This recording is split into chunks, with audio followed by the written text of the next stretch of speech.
Okay, well, ladies and gentlemen, welcome to the 8th edition of the Brazil-Korean Forum. My name is Rodrigo Hig, and I am one of the coordinators of the Brazil-Korea Forum.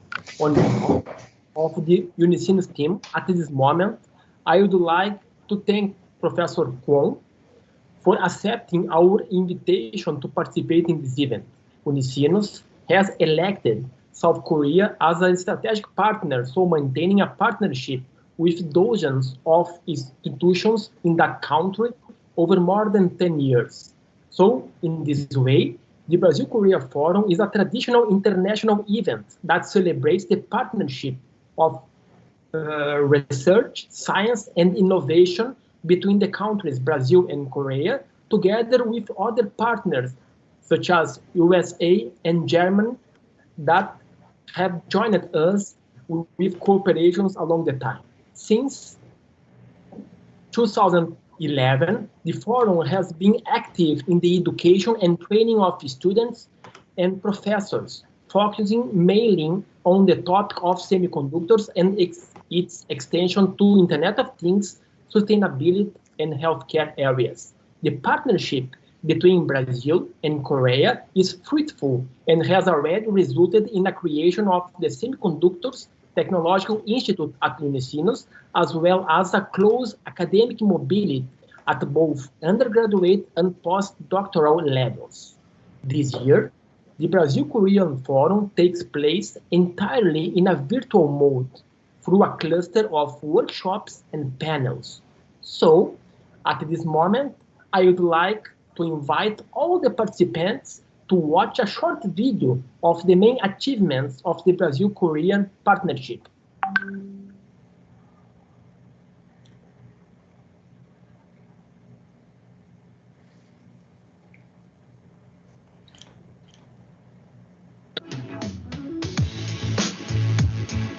Com sua primeira edição em 2011, o Fórum Brasil-Coreia consolida uma parceria de quase uma década entre Unisinos e instituições da Coreia do Sul, com o principal objetivo de compartilhar conhecimento entre pesquisadores na área da tecnologia. O evento estimula a inovação e desenvolvimento de produtos. Desde sua criação, o Fórum teve como principal tema a cadeia de semicondutores, a partir das relações criadas entre os países com o protagonismo da Unisinos. A área se consolidou com a instalação da empresa HT Micron no Tecnocinos. Ao longo dos anos, o Fórum possibilitou diversas oportunidades para a comunidade acadêmica, desde publicações científicas conjuntas, ações de mobilidade estudantil, dupla titulação na pós-graduação, projetos de pesquisa no âmbito da indústria 4.0, até a capacitação de recursos humanos para o setor tecnológico. As conquistas do Fórum Brasil-Coreia se ampliaram com o tempo e mudaram parte da matriz econômica da região. Além do estímulo às startups na área de saúde e tecnologia, o Fórum possibilitou a criação do Instituto Tecnológico de Semicondutores ITT Chip, a partir dos programas de pós-graduação em Engenharia Elétrica e Computação Aplicada.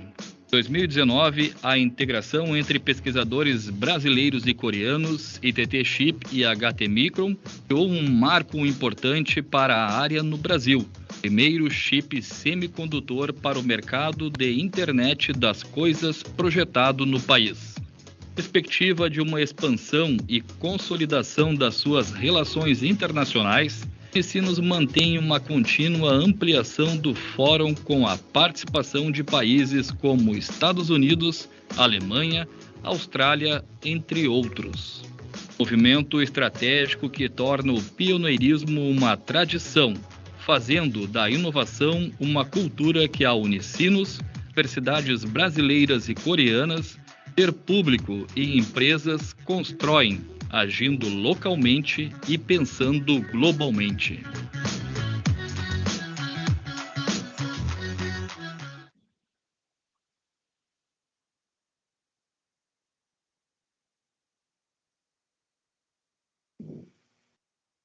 So we are live in transmission through the YouTube, and well, it's a pleasure for us to receive Professor Kwon here.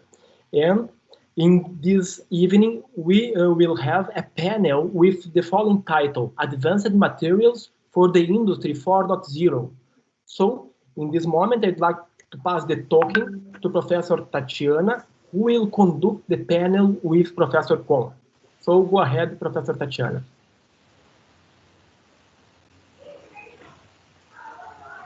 Thank you, Professor Hyouk.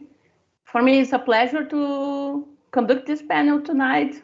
So tonight for us, the morning for Professor Kwon.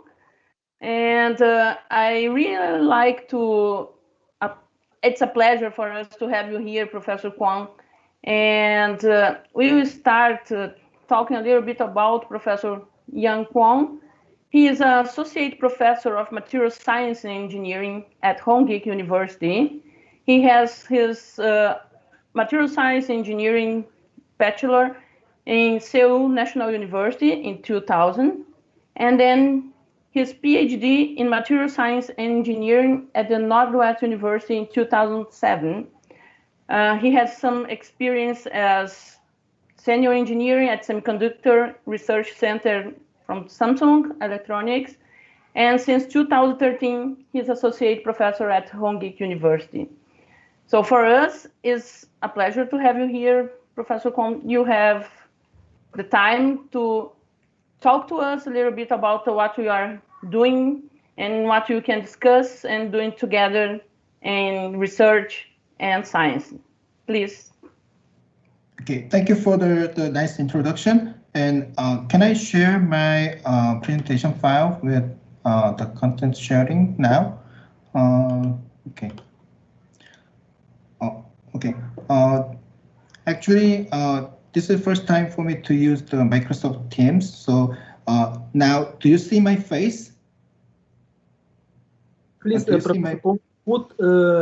expand the presentation, please. Okay. Okay. My presentation is okay. I can start now, right? Okay. Yeah. The title is the double materials for immersion memories. Actually, I prepared my presentation today for kind of the general things about the memories and its history and current status and the emerging memory things. I mean, it is very introductory. I hope that you all enjoy and sit back and enjoy my presentation. And let's see the semiconductor technology, the trend. And back in 1990s and early 20s, the performance, I mean, it is represented by the number of clocks of the CPU. When you buy a computer, you are concerned about how many gigahertz, like things at that time. But nowadays, from the era of the mobile, the computing, then the people, I mean, the semiconductor industry have been more concerned about the low power. So when it comes to the semiconductor devices, like a transistor, in the 20 years ago, the current drivability was the number one priority in the semiconductor development. But now, besides the performance, now the low power, so the leakage current from the transistor should be minimized. So it kind of the direction for developing transistor are kind of a little different from the old times. So these days, people are interested in the cognitive computing and Internet of Things, neuromorphic computing, quantum computing. Those requires new materials or new devices. This is the motivation for all the emerging devices. So let's look at the old days. Do you see this computer? Anybody has experience on this computer? This is the Apple II. It was actually my first computer when I was in elementary school. And at this time, do you see the floppy disk drive? It was really loud, and it was very slow compared to today's devices. So it evolved to all these current computing systems. So, okay.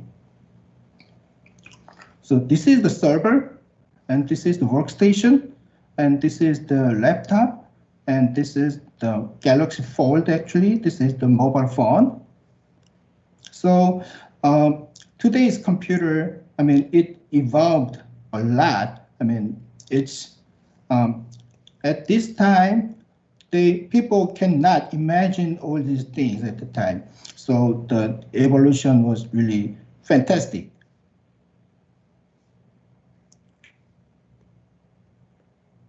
So regardless of all those computers, all of them have the similar architecture, which is called von Neumann.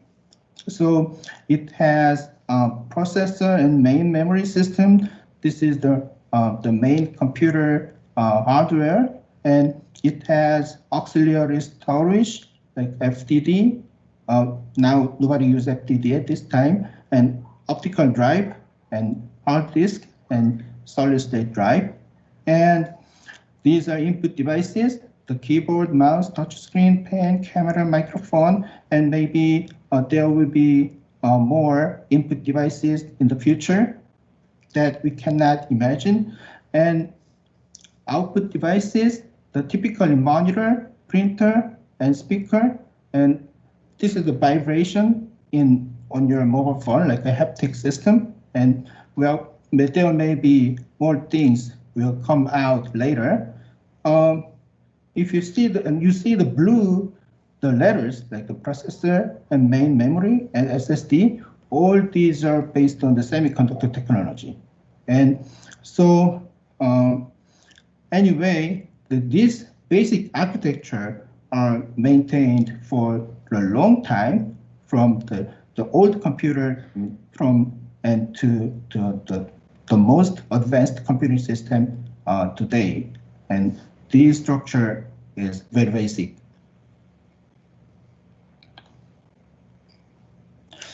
This is basically the first computer.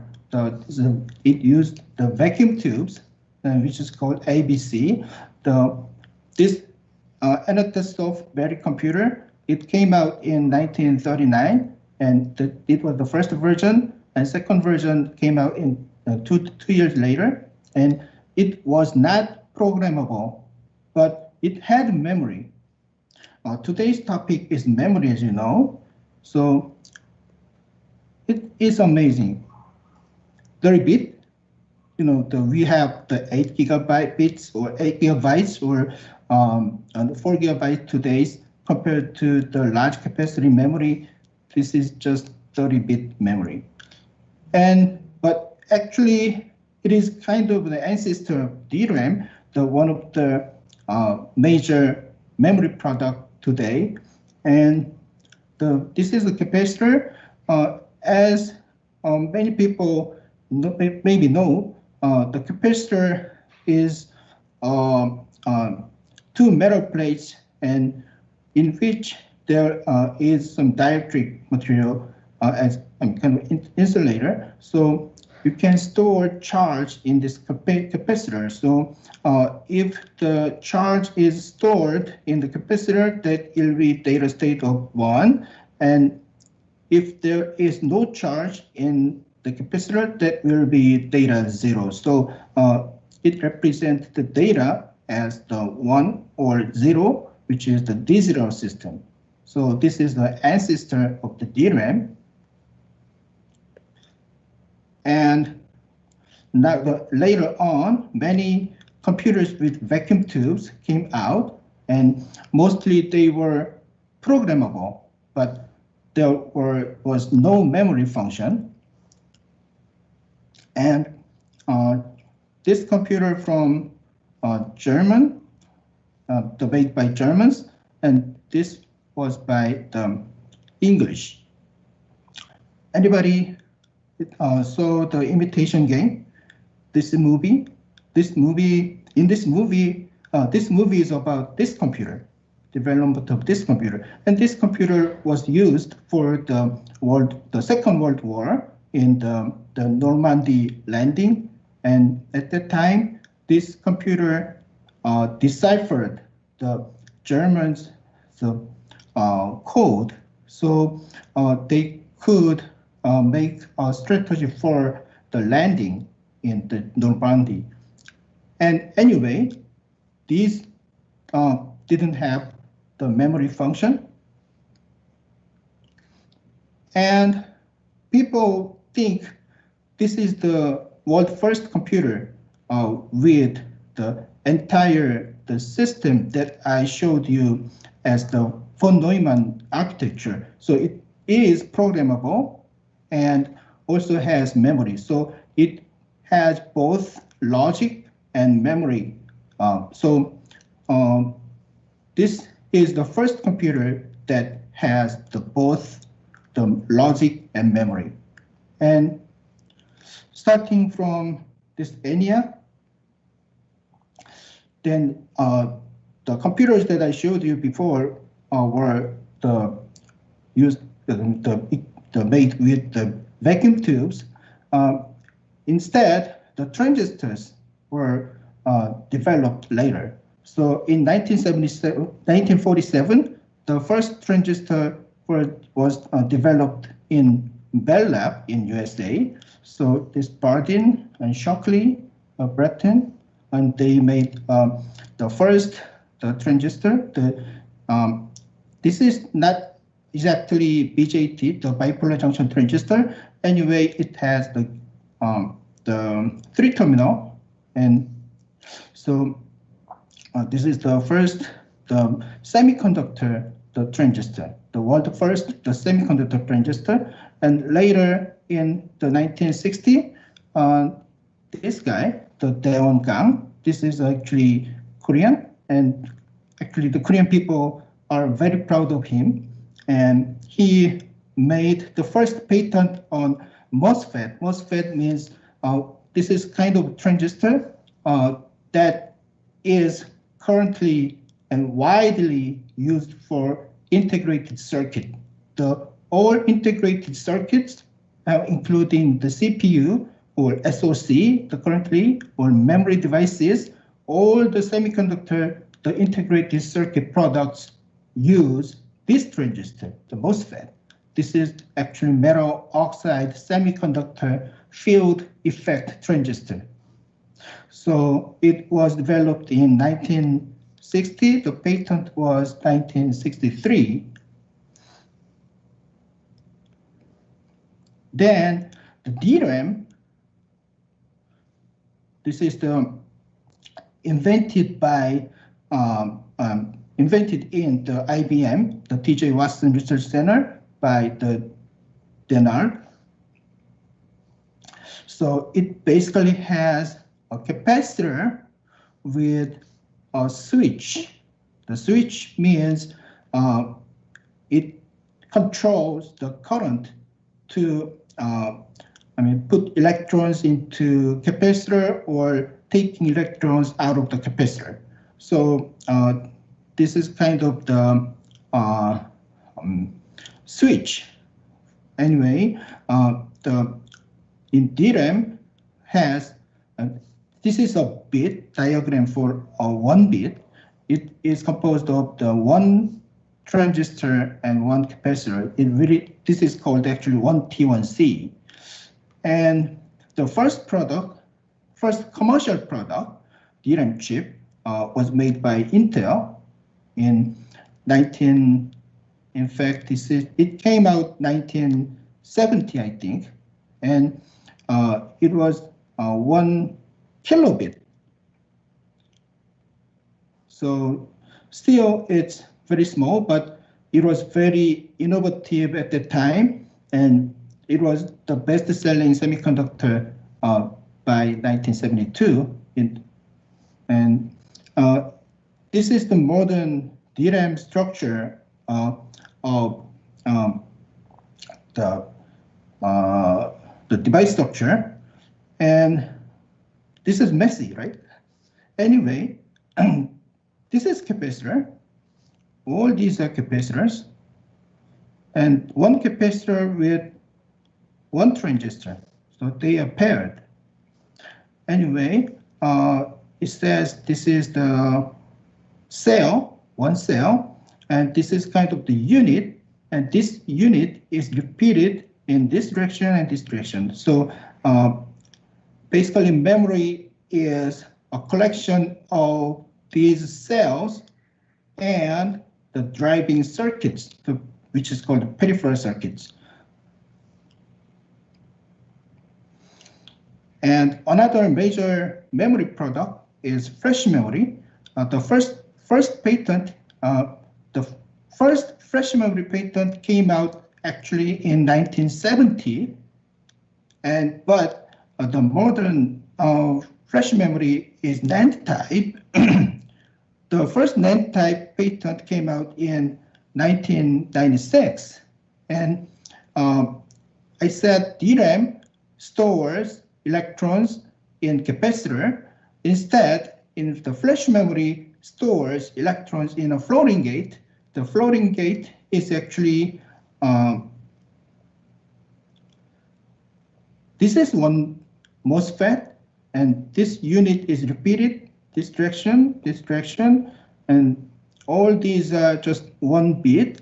And it, I mean, at this time, it is hard to explain everything, but anyway, this part is the floating gate. So electron flows like here, and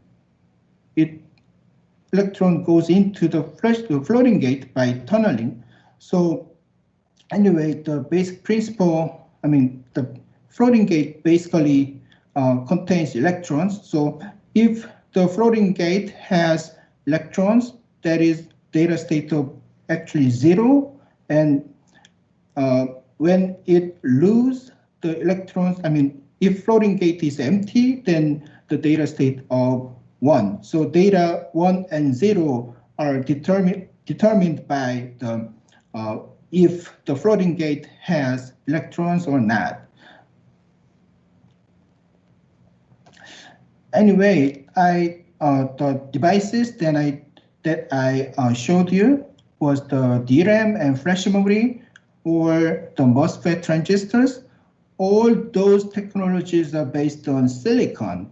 The material, the king of the semiconductor material is silicon because it's abundant in Earth. In the Earth, the silicon is the most abundant solid state element in the Earth. As you know, if you go to the beach, there are a lot of sand. So silicon can be extracted from the sand. So it's very easy to get. Anyway, the other thing is, well, there are many good things for silicon. Anyway, the silicon is the most common material for the semiconductor industry. And there is Moore's law. This is famous law. It is actually not laws for the nature.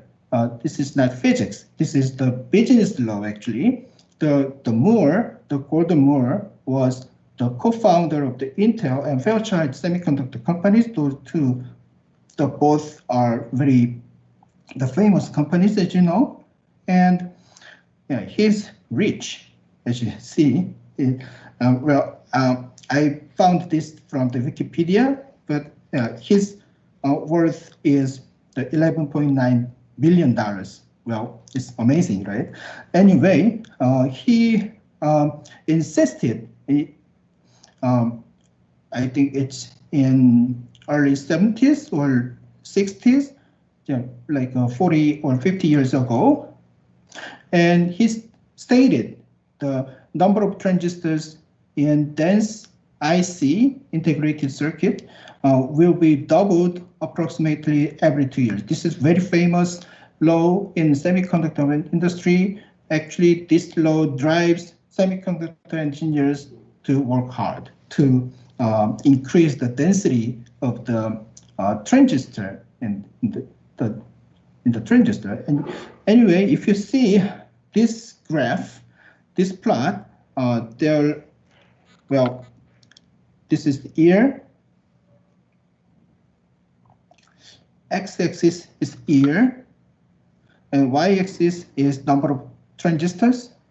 So in 1970, the number of transistors in the processor was about a little more than 1,000, but nowadays this is like 50 billion transistors in semiconductor device, like in CPU.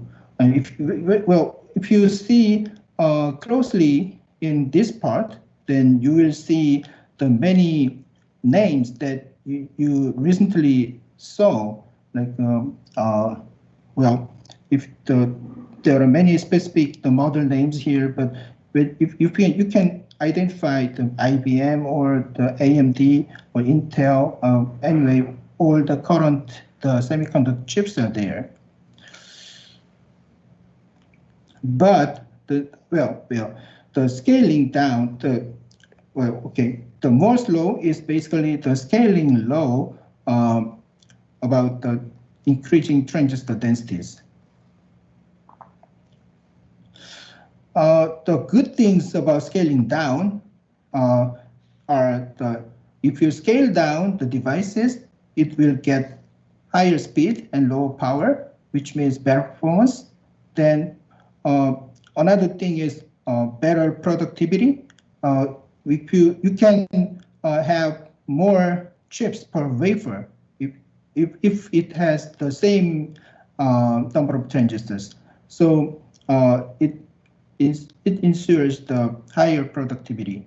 And the technology has evolved to achieve the Moore's law by taking, I'm not gonna, I won't explain everything here, but anyway, they changed the geometry of the transistors from these two has similar geometry, these three has similar geometry. This is actually called the planar transistor.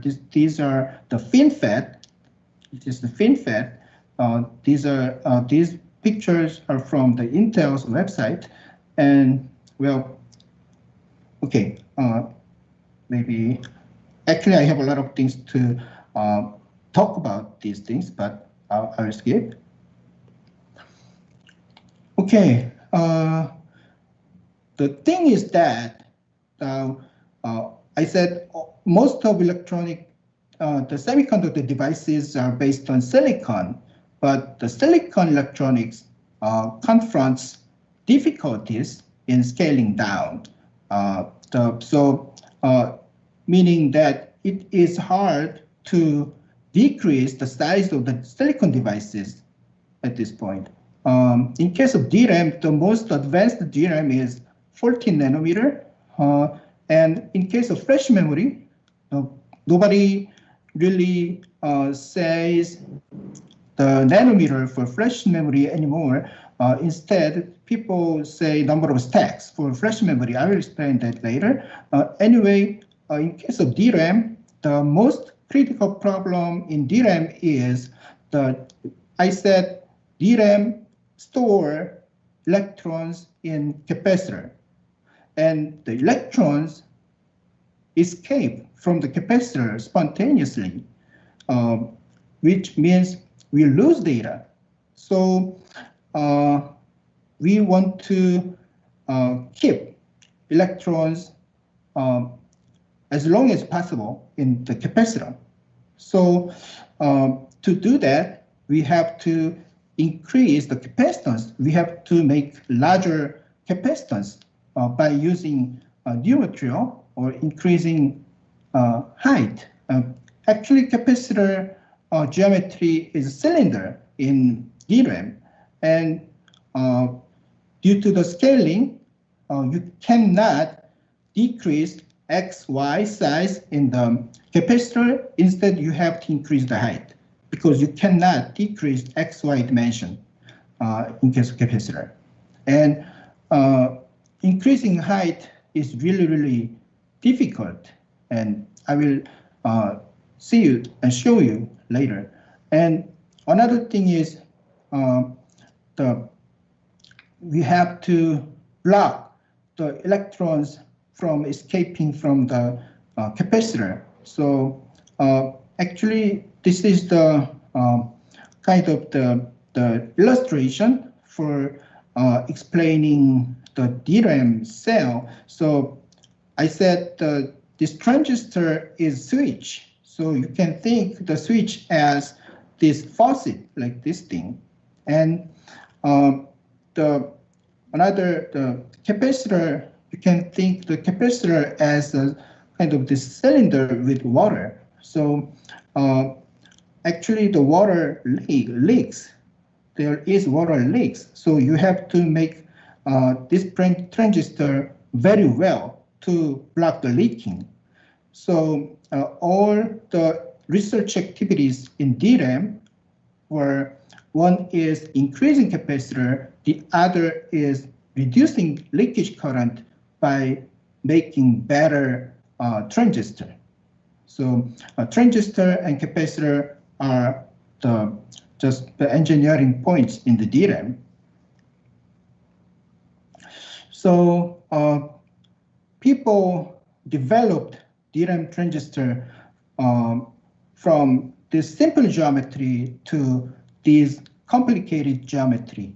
So by making this complicated geometry, then people could reduce the leakage current from the capacitor. And in case of DRAM capacitor, we say the aspect ratio. So as I told you before, we cannot reduce B. So you have to increase H. And this increases the aspect ratio whenever you scale down the device, scale down the DRAM. So, when it comes to the process to make the capacitor, you have to, the first step to make capacitor is if there is substrate and you have to deposit silicon dioxide film, which will be about, I don't know the specific number, it may be more than a micron, then you have to make a hole by etching. So etching means removing material, removing selectively some of the material. So you don't remove all other parts, you just you have to remove this part. And not only one thing, you have to make array of them. I made some line, but this is actually the etched empty part by etching. Well, if you imagine that if you dig the ground with a shovel, the difficulty will be removing soil from the hole. Anyway, this aspect ratio, it goes to like, in case of 20 nanometer technology, aspect ratio will be nearly 100. Well, it is really, really big number, large number in case of the aspect ratio. Well, I cannot draw. I mean, if you draw a rectangle with this aspect ratio, well, it should be like this. I think this is less than 100.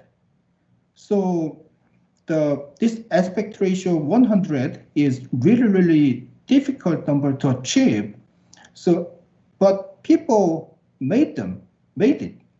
So anyway, during the manufacturing process, there should be many difficult problems to be solved, and these are the bad cases. The examples of the bad cases, you see the leaning, the attaching between the capacitors. So if you develop a good process, you end up with this nicely aligned capacitors. So this is very, I think this is nearly art. This is not technology, this is art. Anyway, people are doing this. So, this is the conventional DRAM, and they keep developing the DRAM, and nowadays this is, as I told you before, 14 nanometer DRAM. Then it will go to 12 and 10 and 9 nanometer, 8 nanometer in the later. But anyway, the developing speed does not satisfy the Moore's law anymore. It's slowed down, basically. In case of flash memory, decreasing XY size, people actually gave up. People gave up XY scaling in like 10 years ago. So now they are doing stacking. The stacks cell like this, in Z direction, which is called the 3D NAND or VNAND. This is used by Samsung, the terminology, and 3D NAND is used by Intel or Hynix, all other companies except Samsung. Anyway, currently they are mass producing 128 stacks. 128 stacks are now commercialized, and Samsung is developing 176 stack products at this point. And it is actually aimed at 196 stacks originally, and they changed their target to 176, which means this is very difficult.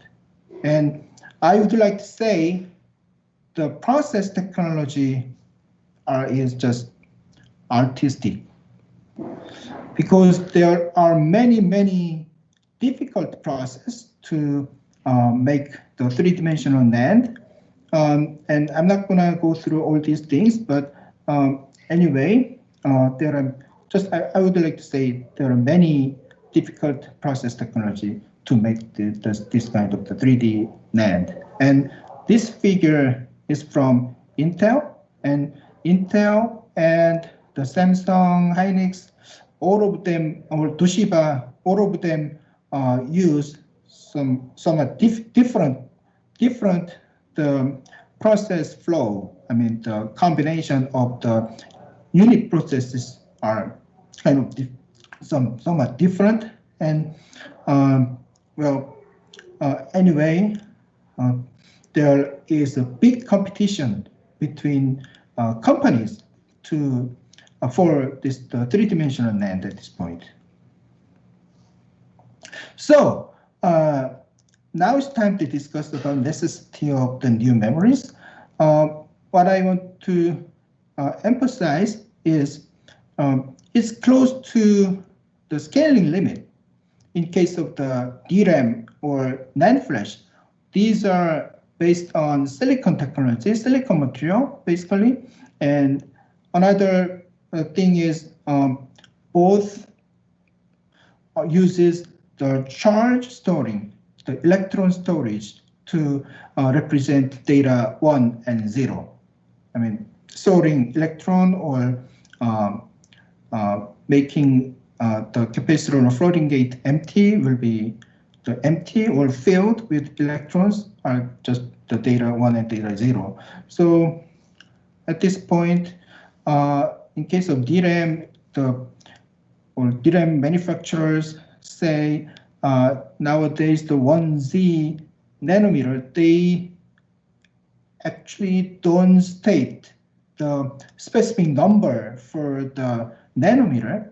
The 14 nanometer is just something that I know from my friends in industry. Anyway, they say this is actually 18 nanometer, 16 nanometer, 14 nanometer. They just call this as the X, Y, Z. Z is the last letter in the alphabet. So next they will use A and B in these things. And in case of VNAND, the 3D NAND, the first sample in 2012, 2013 or something like that, it was 8 stacks. It started with 8 stacks. The first commercialized VNAND will be 32 stack or 48 stack. I'm not sure, but one of these were the commercialized product of the VNAND, and now 128, and they are developing 172 and 172. Anyway,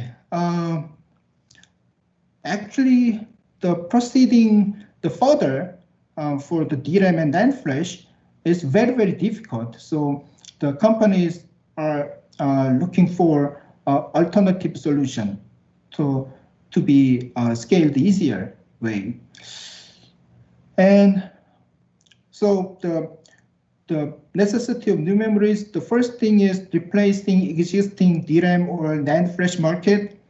That is the first category. And second thing is the enhancing the system performance, which means the DRAM and NAND flash are still used, and adding one more component, by adding one more component, they want to increase the system performance. Basically, there is the latency gap between the DRAM and NAND flash. I will show you the number later on today. Anyway, they want to compensate the latency gap using the new memories. And recently, the third thing is recently in the people are really interested in the brand new computing technology, something like the neuromorphic or cognitive computing, or most of you maybe heard of these things in the newspaper or many other conferences. So when it comes to latency gap, let's say CPU, the clock speed of CPU, there is one operation per 1 nanosecond in case of the CPU. 1 nanosecond is kind of the hard for people to sense. I mean, the nanosecond is too short for us. So let's say just this is 1 second to human scale.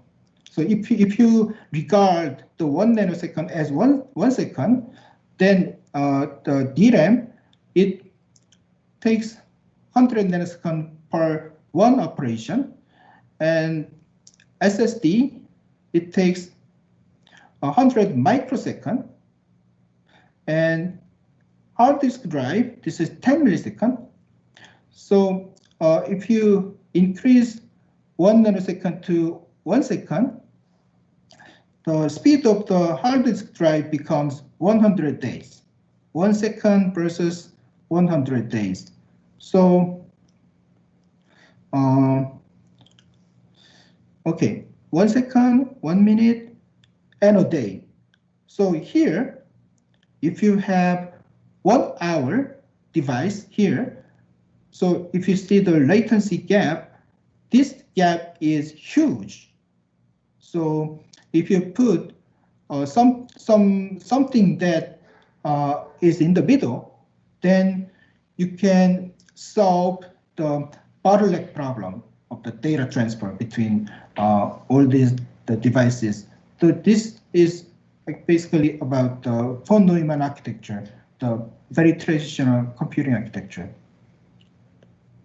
So Intel, this is called the storage class memory, suggested by IBM, and now Intel is trying to commercialize the storage class memory, and they announced, Intel actually now mass producing the Optane product. These are based on the phase change memory that will be discussed later today, and so they both, obtain this persistent memory or solid state drive, and these two products both are based on the phase change memory. They want to fill the latency gap between SSD and DRAM. And I'm not actually sure about the business status, but well, now maybe there is news because the Intel sold their the memory part to Hynix. It was the last month, and they didn't sell Optane part. So I'm not sure if Hynix didn't buy the Optane or Intel didn't sell Optane. These two kind of huge difference, right? Anyway, their business, the one thing that is clear is that this business is not really big at this point yet. Anyway, they are trying to develop this kind of the memory at this point. Okay, there is a huge difference in existing memory and new memories. As I told you before, the DRAM and NAND flash, they just determine data by storing electrons or not. So this is called charge-based. And most of new memories are resistance-based. The resistance is determined by the material state. So the storing electrons versus changing material state. So in case of phase change memory and the MRAM resistant memory, all of them utilizes the different state of materials. In case of phase change memory, basically it is denser. I think the unit device is smaller than DRAM, and the performance is faster than NAND flash. So this is exactly in between these two the memories, so can be used as storage class memory to fill the latency gap. And its material is also these memories use the new materials. New material means that some material that has never been to the semiconductor fabs. So basically, semiconductor fabs hate new materials because the contamination issue or many things. Anyway, this person, the Obsinski, and he suggested this material in 1968, and the germanium antimony telluride, and this material actually commercialized in optical storage already, and it went into the chips to make phase change memory. So, and this is the good candidate for the storage class memory.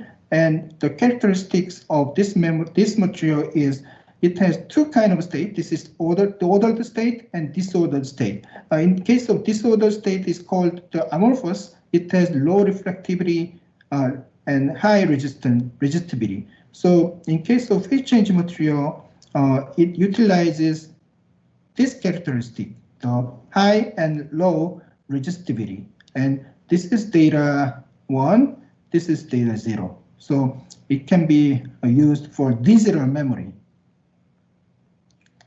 So Intel and Micron announced this 3D cross-point memory for the storage class memory, and this is the illustration presented by the Intel, and this is the device, the image, and they are advertising like this. So they say the enhanced the performance of the system by using the obtained memory. I mean, they are interested in the enhancing the system performance by using the storage class memory. So I just showed you the products from in the 2017 and 2019. And magnetic RAM, it basically used the magnetic materials and ferromagnetic materials, which means the permanent magnetization, and they can change the magnetization direction by using the magnetic field or magnetic current. Basically, the old time MRAM used magnetic field to change the magnetization direction, but recently, current magnetic RAM use the current instead of magnetic field, because using magnetic field, the magnetic field which is called actually the field change, the magnetic RAM, its size should be very huge. It cannot be scaled down below 90 nanometer, not 19, 90 nanometer. So current switching the magnetic RAM can be scaled below, much lower than 90 nanometer. Nowadays, the Samsung and the commercialized the MRAM in 2018 as an embedded memory in some SoC product. So in terms of material, the early stage MRAM used the aluminum oxide. Okay, I didn't explain about the structure of the MRAM. It's composed of the magnetic material. There's the insulator is sandwiched between two magnetic materials. So this is the magnetic materials, and this is barrier is actually the insulator. And for the insulator, the alumina was used before, but nowadays people using the magnesium oxide, and magnesium was not welcomed in fab basically, but nowadays it is accepted in the fab.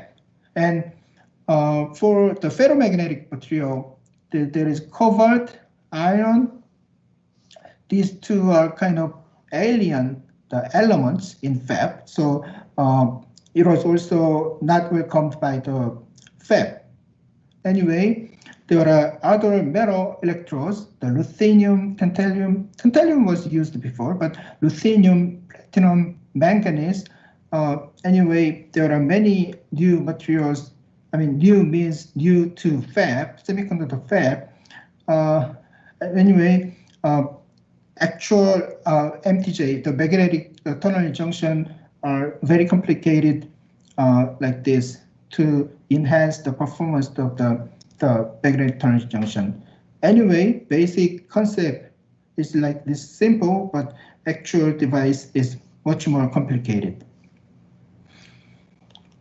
So MRAM was commercialized by Samsung in 28 nanometer and Intel in 22 nanometer, both for the embedded application, which means you don't find any MRAM standalone product in eBay or Amazon. You cannot find MRAM in the market because they are embedded in some SoC products.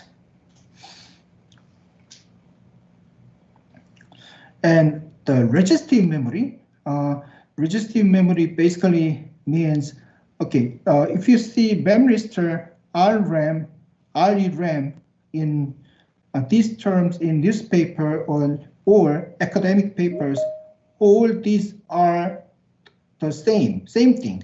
Basically, they denote the same thing.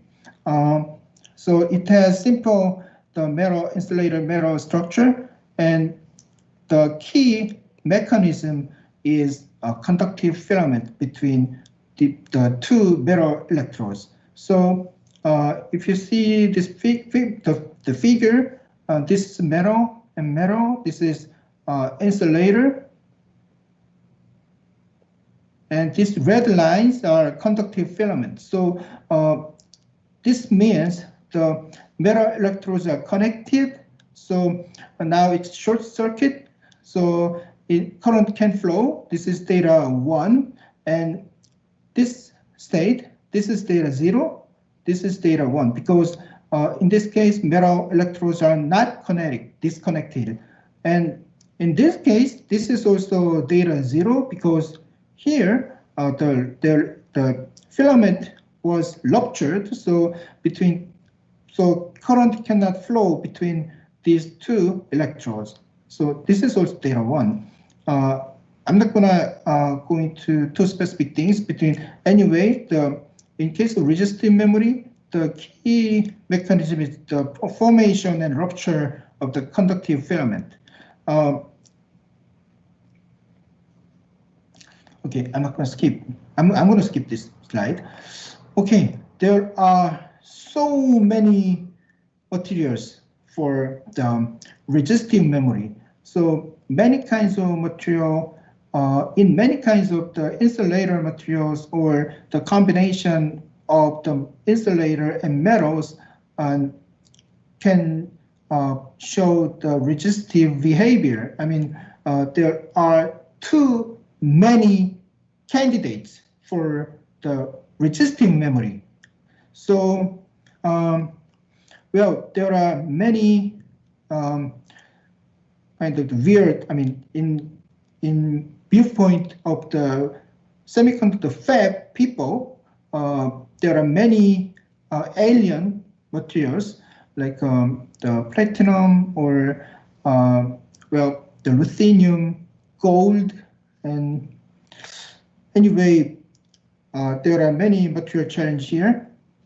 So in case of RRAM, the Panasonic, Japanese company, they commercialized the RRAM as for the embedded application, which means this is also embedded in some SoC, the system on chip product, and it was 2013, and it actually fabricated by foundry company, which is the UMC. This is a Taiwanese company. In the foundry business, as you know, the TSMC is the #1, and UMC is #2 in Taiwan. In globally, #1 is TSMC, #2 is Samsung, and UMC may be #3 in the world. But in Taiwan, this is #2. Anyway, they use the iridium, and people just try to use fab-friendly materials if possible. They use tantalum.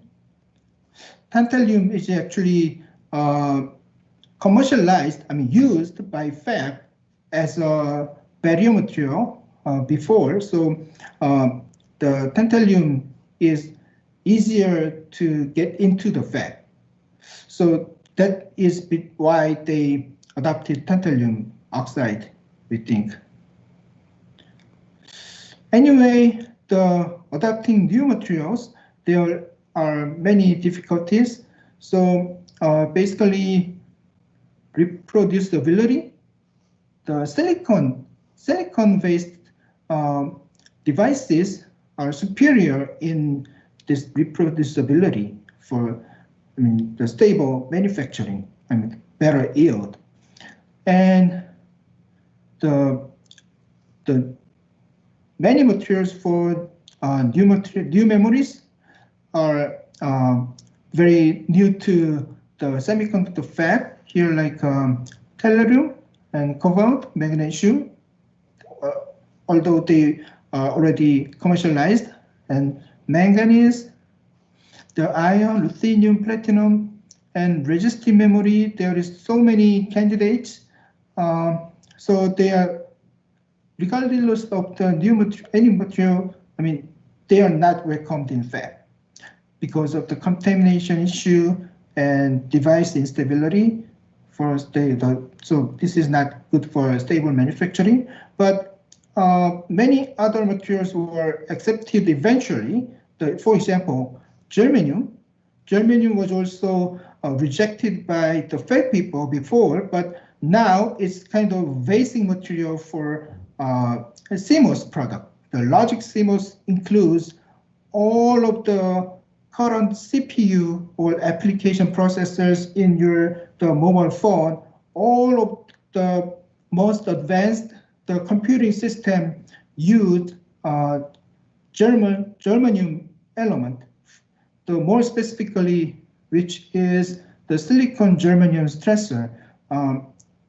I didn't explain about this thing, but this is very milestone technology for like Intel 90 nanometer technology, 90 or a little bit larger than 100 nanometer technology. But anyway, in early 20s, in 2000, this silicon germanium technology is kind of a milestone for the logic transistor technology. And magnesium, copper, and titanium, tantalum, all of these were basically rejected by fab for the first time, but eventually they got into the fab. So if it is just matter of the necessity and for the stable manufacturing. So as soon as it gets the reproducibility and better performance, then new materials can be adapted in the fab. And the last thing will be I talked a little about the application of new material. Well, finding a right place to be applied, which means at this point, it looks hard to replace the existing products like DRAM or flash memory. So this the new memory is really hard to replace existing memories, but one chance is existing memory, scaling down the DRAM and flash memory looks difficult in this page at this point. Well, when I talk with semiconductor engineers in the company, I talked with them very recently.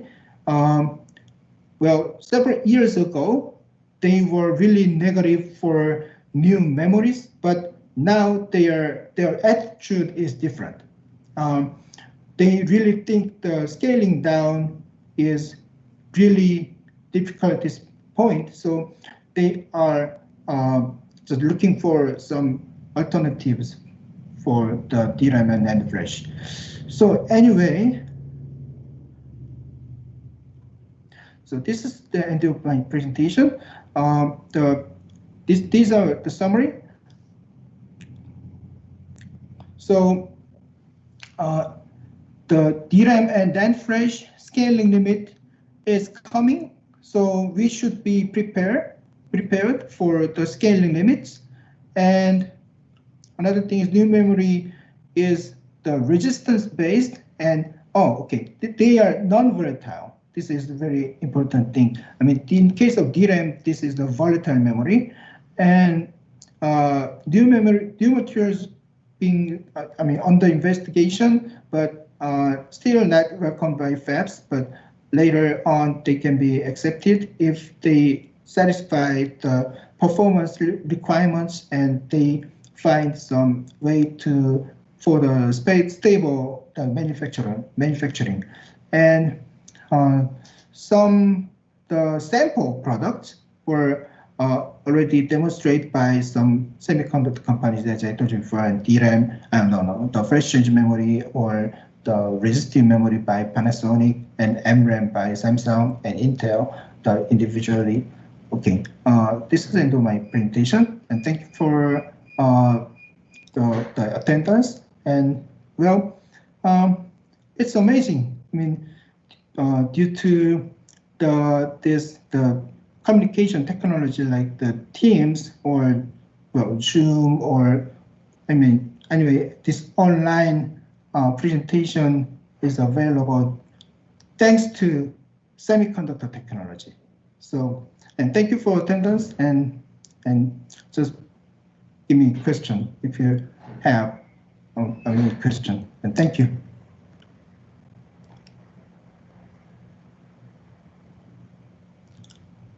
Okay, yeah, this is the end of my presentation. Professor Hyouk, can you hear me? Okay, thanks a lot, Professor Kwon, for your excellent presentation. So continuing with our panel in this moment, I would like to welcome Mr. Hyouk Lee, that is together with us, right? And so, Professor Lee, in this moment, I'd like to ask you to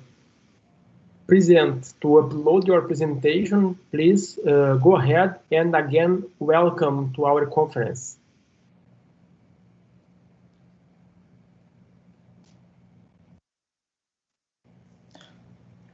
So do I have to quit the screen sharing, or just I can wait, or?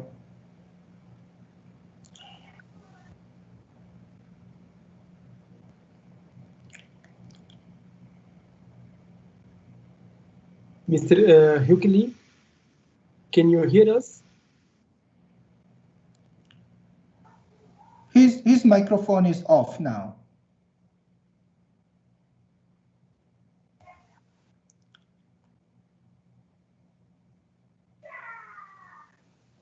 So in this moment we are, because in the panel we have two participants, right? And so first, Professor Kwon presented here your talk, considering the overview, the roadmap of memory technologies, right? So an excellent presentation. And together with this event, we have Mr. Hyouk Lee, and well, he's together with us. And I don't know if his audio and video setup are okay. So in this moment, I'd like to ask Professor Hyouk Lee. So I don't know if it's okay. Professor Tatiana, I think that in this moment we can organize our questions to Professor Kwon, right? Well, the token is yours. Okay. So I think we have some questions for Professor Kwon from the audience. So I'm also looking here at the chat from the YouTube. So then there is one question from Bernardo. He said, "Hi, Professor Kwon, thank you for your presentation. How is it going, your research on phase change modeling? And how do you expect to be used in semiconductor technology development?" The question is about the modeling or phase change memory itself? Modeling? Yeah, okay. The because phase change modeling. Okay. Well, okay. Frankly, the phase change memory is not a major research topic in our semiconductor companies. I mean, in Samsung or in Hynix. So my modeling is not used by industry yet, but well, we have much advances in our modeling technology. So we are preparing just academic papers. So, well, if there is a chance, well, I can just introduce my research work, I mean, in later on. But today I didn't prepare for my research topic today because, well, this panel is like, I thought, I mean, when we did this forum offline, if I present in daytime, then I presented my research. And if my presentation is in the night, it more aimed for the general audience. So I just prepare some introductory slides instead of presenting my research. So thank you for thank you for your interest in my research, but unfortunately, I didn't prepare those things today, and it is not used by Samsung or Hynix yet. Yeah, thank you. But maybe he can list or he can read in some of your papers also some about your research. And there is another question here about niobium. Is niobium being used in the research as new materials? Niobium, yes, niobium oxide is, the resistive memory, right? I think niobium oxide is under research by some group, and well, because there are so many materials for the resistive memory, so I'm not sure my memory here is exact or not. I think the niobium oxide is kind of which is called thermochemical mechanism resistive memory, which means I skipped one slide today, which was about the unipolar switching or bipolar switching, and the niobium oxide may be the unipolar switching memory. And well, I don't know the more specific things about that material, but yeah, of course, that material is under the investigation, I think. Okay, and I have a question, if I can, if Rodrigo allowed me to ask you. When you talk about new materials, advanced materials, and about this kind of materials that can be used as alternatives, do you think that the conductive polymers can be also used?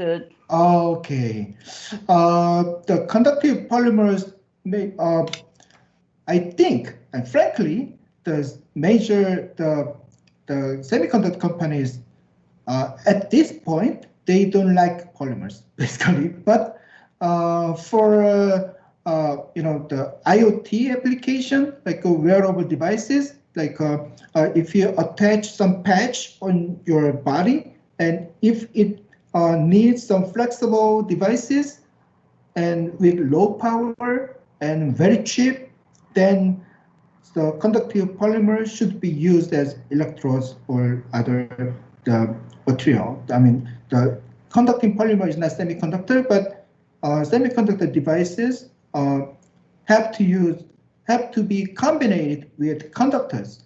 So, it will be. It will be welcome for the diversified applications. So when you think about as I told you before, some biohealth or the wearable applications, that can be used. So the research on that topic is very important, I think. Okay, maybe Rodrigo? Yeah. So again, thanks, Professor Kwon, for your presentation. And I have here with me two more questions in order to understand your viewpoint. So the first question is about the latency gap. So in latency gap, okay. Yeah. So well, taking property of your slide, right?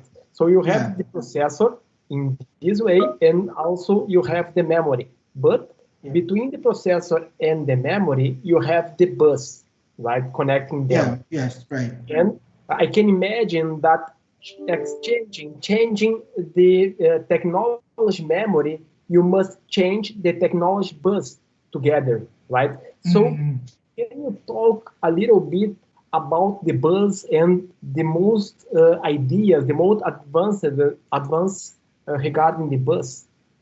Well, basically, I'm not an expert about the computer architecture. All those are just something that I heard from my collaborators. And in case of bus, no, there is CPU, there is DRAM, and basically there is L1 cache, L2 cache, L3 cache between the DRAM and the central processing unit. And the L1 cache memories are basically SRAM. And I don't know the structure about the bus, but if you say that as some interconnect between the DRAM and processor, and current interconnect is just metal line, right? And there is the intensive research on optical interconnect between the chips. We call that off-chip. Anyway, well, I don't know the architecture of bus itself, but in terms of material, the optical interconnect is being researched, being investigated by many photonics researchers. Just that's what I know. So much better, yeah. So well, the other question is about your view about the future, right? So considering the cost-benefit ratio and in a short-term future, what will be the next memory technology, for example, for end users, computers? What is your vision for the next technology for memory for end user computers? So that's the question. Okay, it's a very difficult question for me, but anyway, I don't think there is different technologies for users. The new technologies may be hidden to users. The major companies, they will embed some new memory features in DRAM or in SSD, so user just don't have to care about the specific components. For example, I talked about Optane by Intel. In 2017, the first Optane product, more specifically, that is Optane SSD.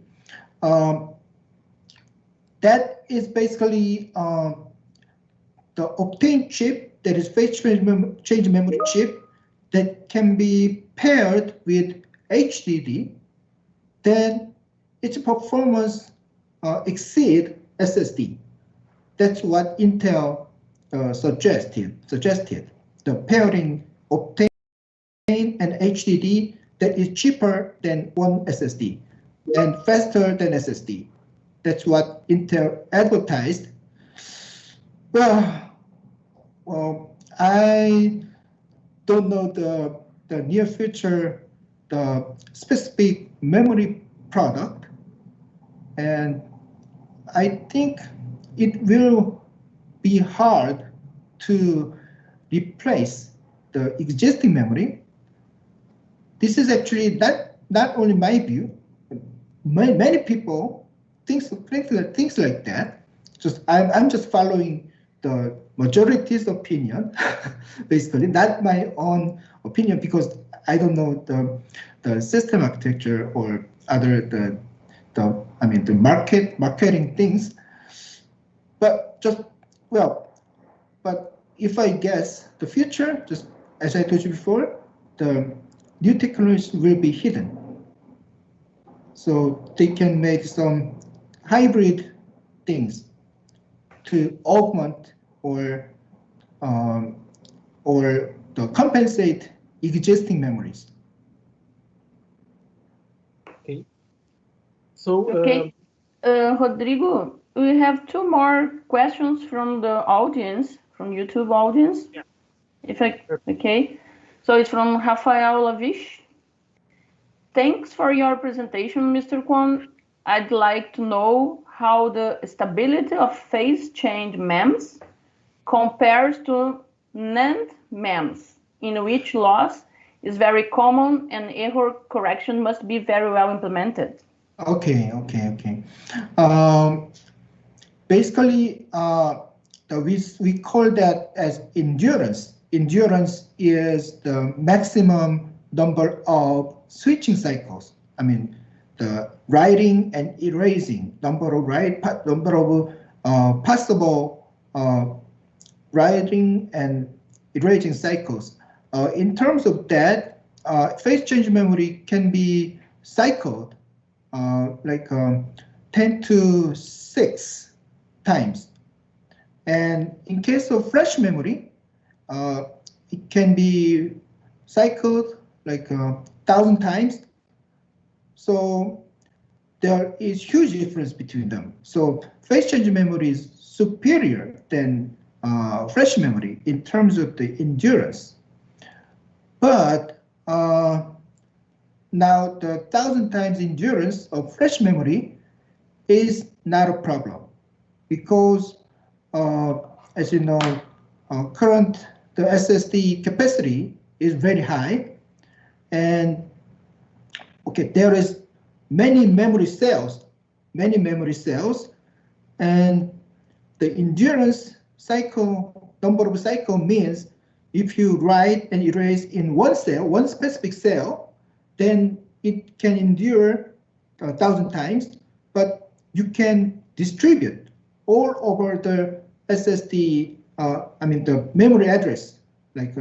So you don't just focus on just one cell when you actually write, when you actually use the flash memory, those are controlled by software, or along with error correction code. So there are many software technology in the flash memory. So at this point, the large capacity memory, 100 and 1,000 times the endurance is not a problem, basically. So, well, if they don't use software, the phase change memory should replace the flash memory, but the advance in software that saved the flash memory, basically. That's what I know. Thank you. And I have the last question from the audience also. It's also from Rafael. He say, can you explain a little bit about which kind of materials are being used in light optics processors? Okay. I'm sorry. Well, it's I cannot cover the optics problem. So, but the people that I know, I think the majority more concentrate on the silicon photonics, and some people are studying the germanium photonics. That's what I know. And those are not, in terms of in the optical interconnects, they are not light emitting diode, not light emitting devices. So for LED, there are many materials, but in case of optical interconnects, I don't think there are, I mean, not that much many candidate materials. Well, but I'm not sure. I'm not sure. Frankly, I'm not sure. Oh, thank you anyway. So, Hyouk? So in this moment, we are close to the end of the panel, right? And again, I would like to thank Professor Kwon for your excellent presentation. It's very, very interesting for us to understand the whole roadmap of memory technology, because all of us use computers, right? And inside the computer, inside a cell phone, or each kind of device today, we have a memory, and you have presented different technologies and your viewpoint about the future and about also the challenge for the future regarding the memory. And again, you, Professor Kwon, are always welcome in our university. You are a long-term partner of our university, right? Thank you. Right. Thank you for your presentation, for your talk. In this moment, I would like to thank again you and Professor Tatiana acting here as a mediator of this panel, right? And that's it. You have final words, Professor Kwon? Final word will be, I want to go to Unisinos later. I want to be there. Yeah, nice. Okay. Anyway, and thank you for being here, and hope to see all of you in the future when this pandemic just, go away. And be safe, everybody. Yeah.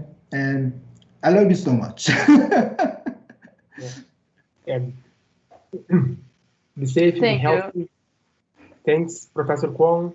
Thanks, Professor Tatiana.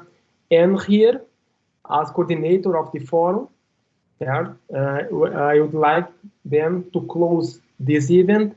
And also, I would like to invite all the participants for the other panels and the other workshops of the Brazil-Korean Forum. Thanks again, and bye-bye.